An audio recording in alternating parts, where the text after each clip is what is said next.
नमस्कार, आप देख रहे हैं आनंद समीक्षा प्राइम टाइम बुलेटिन। पेश है आज की बड़ी खबरें। देहरादून सचिवालय में चल रही मुख्यमंत्री पुष्कर सिंह धामी मंत्रिमंडल की बैठक संपन्न हो गई। बुधवार 11 फरवरी को हुई कैबिनेट बैठक में 6 बड़े फैसले लिए गए। इनमें से 2 श्रम विभाग के, 2 गृह विभाग के, तो वहीं वन विभाग और कृषि विभाग से एक निर्णय बैठक में लिए गए हैं। बैठक के बाद सचिव श्रम विभाग श्रीधर बाबू अधिकी और गृह सचिव शैलेश बगोली ने कैबिनेट मीटिंग को लेकर ब्रीफिंग करते हुए बताया कि बैठक में पहला मुद्दा पेमेंट ऑफ बोनस उत्तराखंड संशोधित एक्ट 2020 को वापस लिए जाने की प्रक्रिया को पूरा कर दिया गया है। श्रम सचिव ने बताया कि कोविड-19 में महामारी के दौरान उद्योगों को राहत दिए जाने के लिए पेमेंट ऑफ बोनस उत्तराखंड संशोधन विधेयक 2020 के अंतर्गत यह प्रावधान किया गया था कि एम्प्लॉयर के पास आवंटीय अवधेश यानी कि एलोकेबल सरप्लस उपलब्ध होने की स्थिति में ही कर्मचारी को न्यूनतम बोनस का भुगतान किया जाएगा। दिन दहाड़े राजधानी देहरादून के तिब्बती मार्केट में उस वक्त सनसनी फैल गई जब एक युवक की गोली मारकर हत्या कर दी गई। गोली लगने से युवक की मौके पर ही मौत हो गई। घटना की सूचना मिलते ही पुलिस बल मौके पर पहुंचा और पूरे इलाके की घेराबंदी कर सुरक्षित कर लिया गया। यह मामला कोतवाली डालन वाला क्षेत्र का बताया जा रहा है। प्रत्यक्षदर्शियों के अनुसार आरोपी स्कूटी पर सवार होकर आए थे और वारदात को अंजाम देकर फरार हो गए। घटना के बाद बाजार में अफरा तफरी का माहौल बन गया।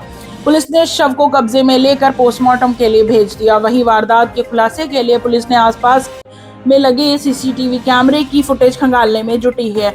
आरोपियों की गिरफ्तारी को लेकर शहर के सभी प्रमुख चेक पोस्टों पर चेकिंग अभियान तेज कर दिया गया है। फिलहाल हत्या के कारणों का पता लगाया जा रहा है। पुलिस का कहना है कि जल्द ही आरोपियों को गिरफ्तार कर मामले का खुलासा किया जाएगा। मुख्यमंत्री पुष्कर सिंह धामी ने आज देहरादून स्थित सेंट्रियो मॉल हाथीबड़ कला में गाय संरक्षण पर आधारित फिल्म गोदान का अवलोकन किया। इस अवसर पर उन्होंने फिल्म की विषय वस्तु को भारतीय संस्कृति, ग्राम जीवन और गौ संवर्धन की परंपरा से जुड़ा अत्यंत सार्थक और प्रेरणादायी प्रयास बताया। मुख्यमंत्री ने कहा, भारतीय संस्कृति में गौ माता का विशेष स्थान है। गाय केवल आस्था का प्रतीक नहीं बल्कि ग्रामीण अर्थव्यवस्था, जैविक कृषि, पोषण और पर्यावरण संरक्षण की आधारशिला भी है। गोदान जैसे फिल्म समाज में गौ संरक्षण के प्रति जागरूकता बढ़ाने, नई पीढ़ी को अपनी संस्कृति की जड़ों से जोड़ने का महत्वपूर्ण कार्य करती हैं। मुख्यमंत्री पुष्कर सिंह धामी ने अंतर्राष्ट्रीय महिला एवं बालिका विज्ञान दिवस के अवसर पर उत्तराखंड तकनीकी विश्वविद्यालय में आयोजित शी फॉर स्टेम उत्तराखंड विषय कार्यशाला में प्रतिभाग किया। मुख्यमंत्री पुष्कर सिंह धामी ने अंतर्राष्ट्रीय महिला एवं बालिका विज्ञान दिवस के अवसर पर सभी को हार्दिक बधाई एवं शुभकामनाएं दी। मुख्यमंत्री ने शी फॉर स्टेम विशिष्ट कार्यक्रम के माध्यम से 20 प्रतिभाशाली बेटियों को 50-50 हजार रुपए की छात्रवृत्ति प्रदान की। मुख्यमंत्री पुष्कर सिंह धामी ने घोषणा की कि शी फॉर स्टेम के तहत हर जनपद में 5 छात्राओं को छात्रवृत्ति प्रदान की जाएगी।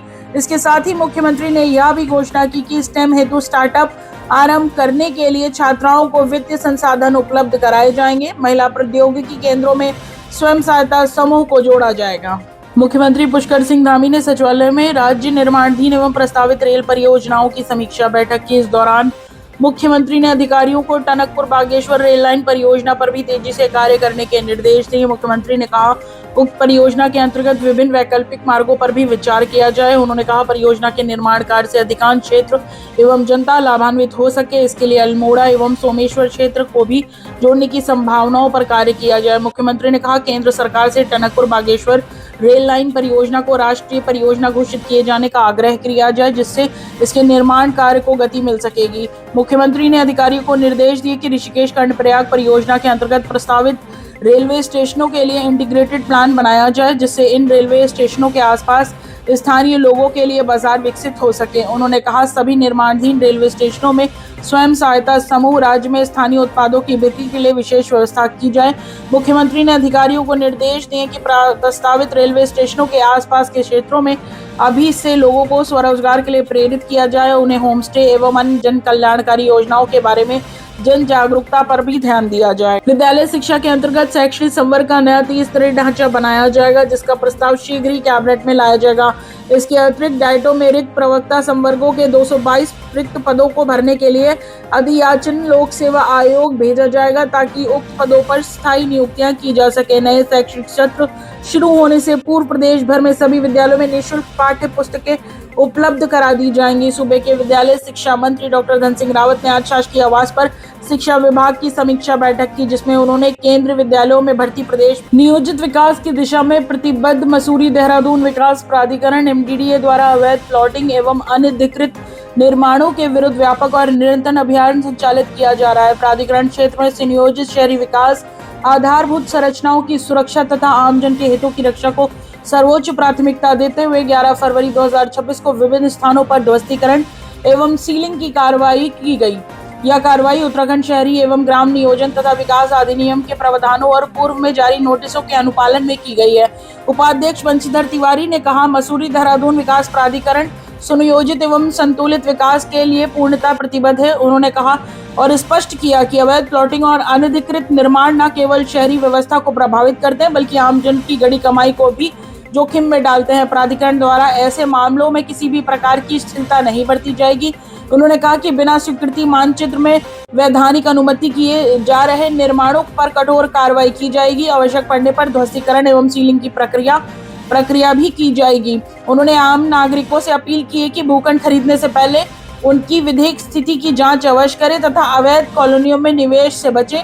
नियोजित विकास हेतु सुरक्षित भविष्य की गारंटी है। राष्ट्रीय स्वास्थ्य मिशन के अंतर्गत स्वास्थ्य सेवाओं को और बेहतर करने के लिए केंद्र सरकार को वित्त वर्ष 2026-27 हेतु करीब 1000 करोड़ रुपए के प्रोग्राम इम्प्लीमेंटेशन प्लान भेजी जाएगी, जिसमें राज्य की वर्तमान आवश्यकताओं को दृष्टिगत रखते हुए आधा दर्जन नई योजनाओं को भी शामिल किया जाएगा। सूबे के चिकित्सा स्वास्थ्य एवं चिकित्सा शिक्षा मंत्री डॉक्टर धन सिंह रावत ने आज अपने शासकीय आवास पर राष्ट्रीय स्वास्थ्य मिशन की समीक्षा बैठक ली, जिसमें उन्होंने वित्तीय वर्ष 26-27 हेतु केंद्र सरकार को भेजी जाने वाली PIP को लेकर विभागीय अधिकारियों के साथ विस्तृत चर्चा की। विद्यालय शिक्षा के अंतर्गत शैक्षणिक संवर्ग का नया 30 स्तरीय ढांचा बनाया जाएगा, जिसका प्रस्ताव शीघ्र ही कैबिनेट में लाया जाएगा।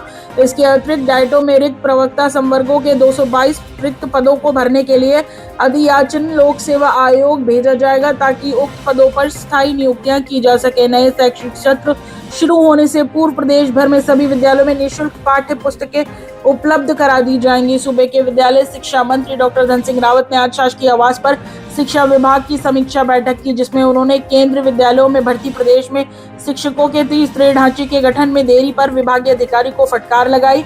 उन्होंने अधिकारियों को शीघ्र प्रस्ताव तैयार कर कैबिनेट में प्रस्तुत करने के निर्देश दिए। देहरादून के थाना डालावाला क्षेत्र में हुई सनसनीखेज गोलीकांड के बाद पुलिस प्रशासन अलर्ट मोड पर है। आज 11 फरवरी 2026 को गढ़वाल परिक्षेत्र के पुलिस महानिरीक्षक राजीव स्वरूप ने घटनास्थल पर पहुंचकर पूरे मामले की बारीकी से निरीक्षण किया।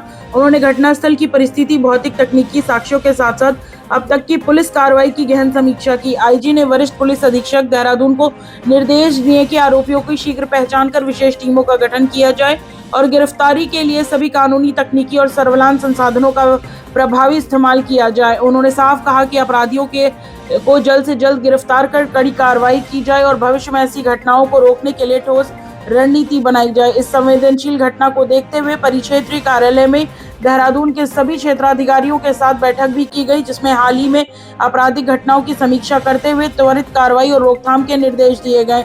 सभी CO को अपने अपने क्षेत्रों की नियमित गश्त सुनिश्चित करने, विवादित मामलों को प्राथमिकता से निपटाने, संदिग्धों के खिलाफ नियमित एवं आकस्मिक चेकिंग अभियान चलाने और सोशल मीडिया पर भ्रामक सूचनाओं के सख्ती से नजर रखने के निर्देश दिए गए। इसके साथ ही बैंकों की सुरक्षा व्यवस्था की निगरानी, स्कूलों में साइबर सुरक्षा जागरूकता कार्यक्रम और कानूनी व्यवस्था बनाए रखने में लापरवाही पर संबंधित थाना अध्यक्ष, चौकी प्रभारी, क्षेत्राधिकारी की जवाबदेही तय करने की बात भी कही गई। बने रहिए हमारे साथ, क्योंकि यही है खबरों का डिजिटल चेहरा, आनंद समीक्षा डिजिटल।